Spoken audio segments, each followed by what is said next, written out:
দেখেন কতটুকু গভীর থাকে খালি থাকলে, হ্যাঁ এমন কত ফুটিব গভীর। এটা তো আমরা এদিকে যে এটা হলো আমার বড় আর বড় হয়ে গেলে একতলা আর বেশি হইব, নিচে যেটা লাস্ট সিঁড়ি যেটা বেশি মার মন্দির পুরো ডুবে গেছে।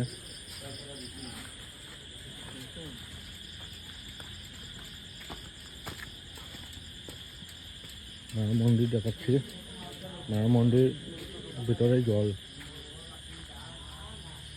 ভিতরে জল মার মন্দিরের ভিতরে। জলের স্তর অনেক বেড়ে গেছে এখন।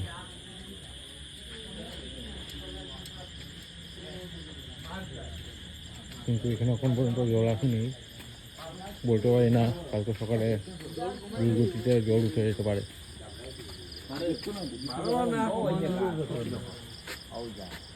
বাম্পার গাছ বাম্পার ডাল